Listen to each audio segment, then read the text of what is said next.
Bonjour mes chers élèves, aujourd'hui on va travailler une nouvelle leçon de grammaire, le discours indirect. Alors, en parlant, on peut avoir un discours direct. Ce qu'on dit, ce qu'on prononce. Par exemple, je peux dire « j'aime mon pays », c'est mon discours direct, ce que je dis. Alors, mais il y a quelqu'un qui peut m'entendre et qui va rapporter mes paroles. Il va rapporter mon discours. Alors, dans ce cas, ça va être un discours indirect. C'est pas direct.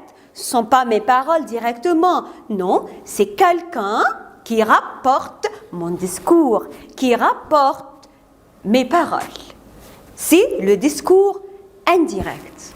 Alors, comment peut-on transformer un discours direct en discours indirect? D'abord, on doit savoir le type de la phrase. Est-ce que c'est une phrase déclarative? C'est une phrase interrogative? C'est une phrase impérative? Selon le type de la phrase, on peut la transformer du discours direct en discours indirect. Allez-y, on va savoir maintenant qu'est-ce que je peux faire avec chaque type de phrase pour le transformer du discours direct en discours indirect. Voilà.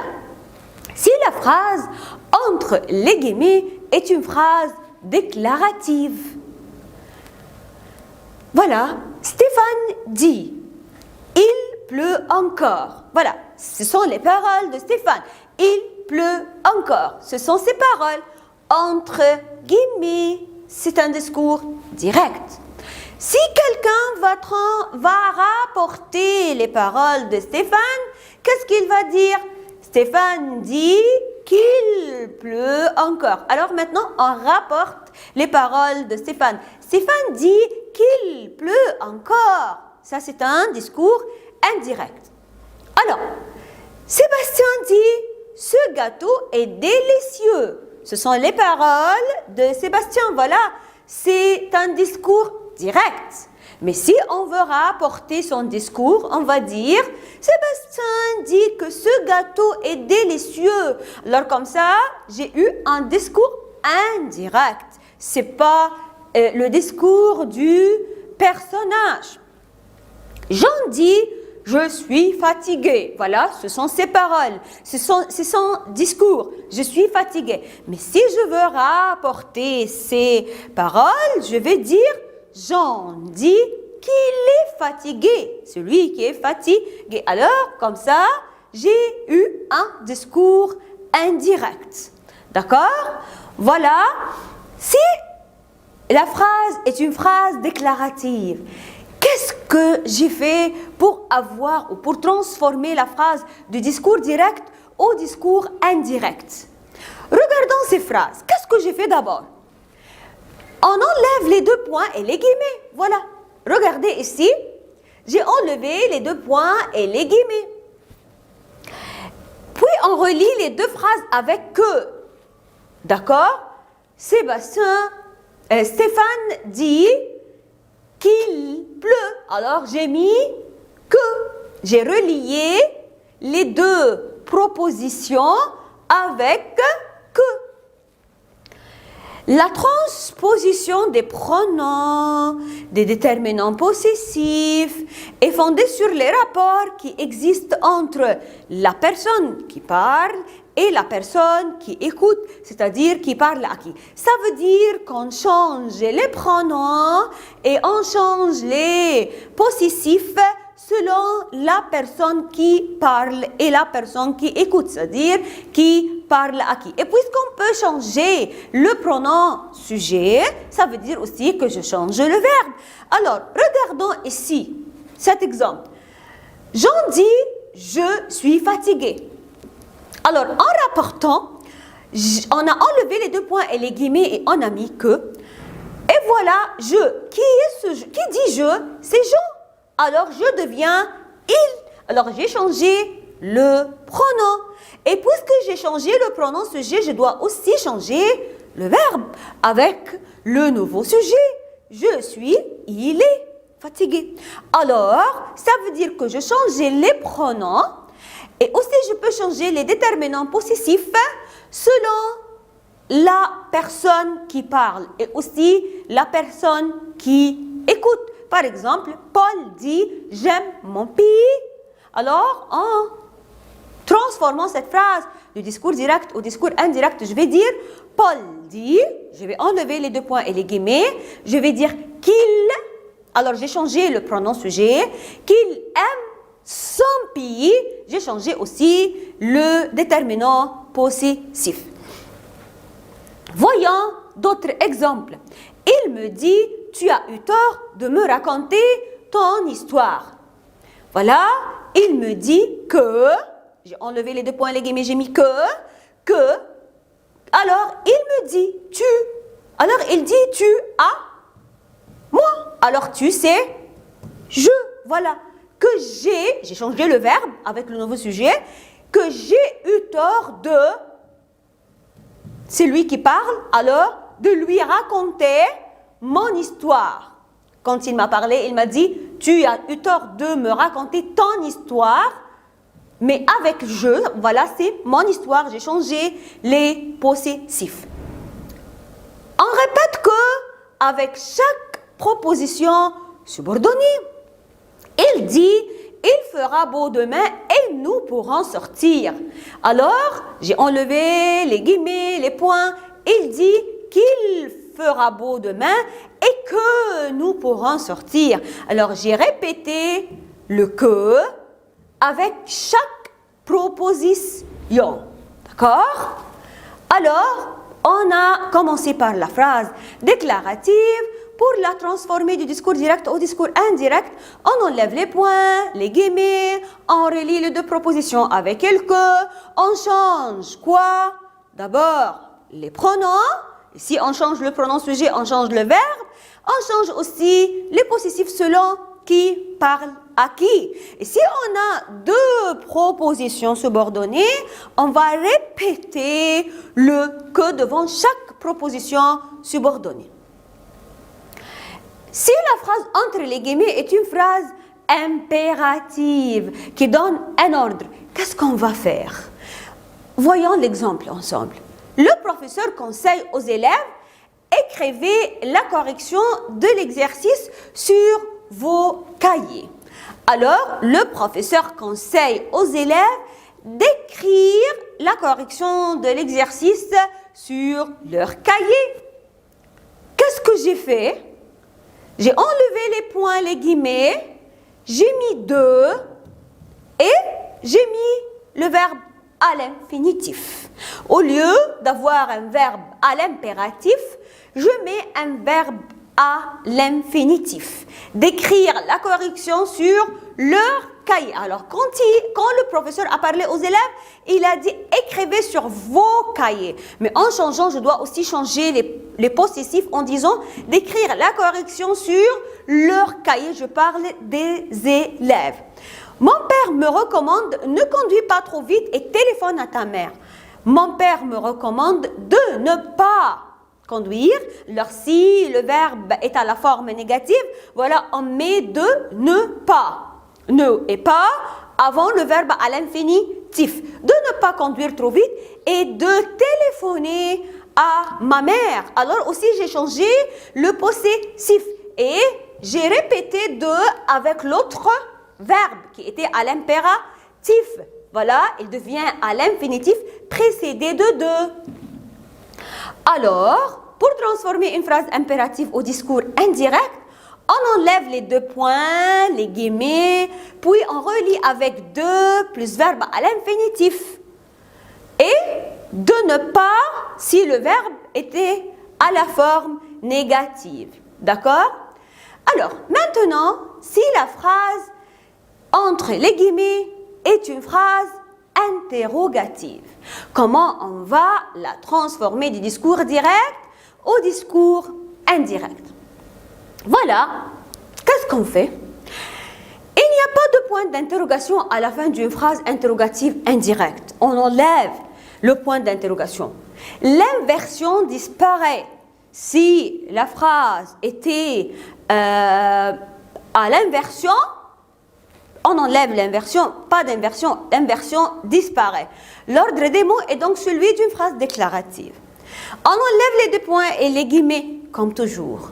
Le changement des pronoms, c'est-à-dire on change les pronoms, le verbe, les déterminants possessifs, toujours selon la personne qui parle et la personne qui écoute, qui parle à qui.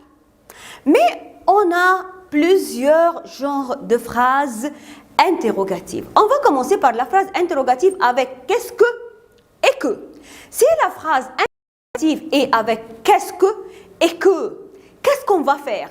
On transforme au discours indirect avec ce que. Je vais relier les deux propositions en utilisant ce que. Regardons l'exemple. Qu'est-ce que tu fais? Demande Pierre à Janine. Pierre demande à Janine, je vais transformer qu'est-ce que en ce que. Pierre demande à Janine ce qu'elle fait. Alors, tu, c'est Janine. Alors, j'ai transformé tu en elle. Et j'ai changé aussi le verbe selon le nouveau pronom. Et j'ai relié avec ce que. Pourquoi? Parce que la question était avec qu'est-ce que. La même chose avec que. Que prenez-vous comme plat principal? Demande M. Robert à Jean. M. Robert demande à Jean que devient ce qu'il prend. Alors il dit, vous prenez à qui? À Jean. Alors c'est il. Ce qu'il prend comme plat principal.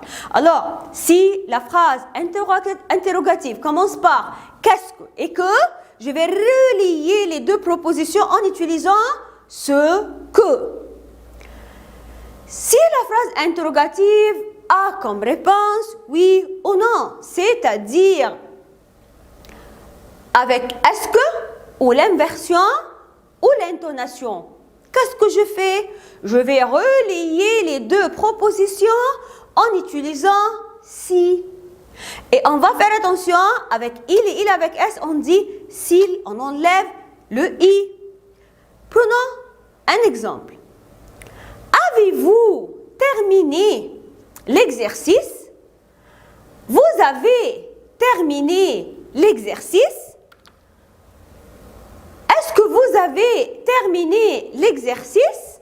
Alors, on a maintenant la même question posée de trois façons différentes. L'inversion, avez-vous terminé l'exercice?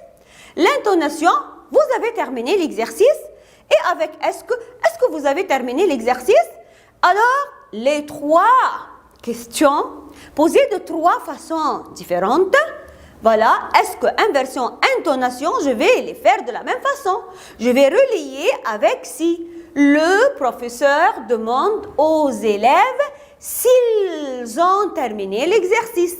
Alors, il dit vous aux élèves, c'est-à-dire ils avec S. Alors, s'ils ont terminé l'exercice, avec le nouveau sujet, j'ai changé le verbe en terminé. Alors, si la phrase interrogative est avec est-ce que, l'inversion, l'intonation, je relie avec si. Et comme toujours, je change les pronoms et les possessifs selon qui parle à qui.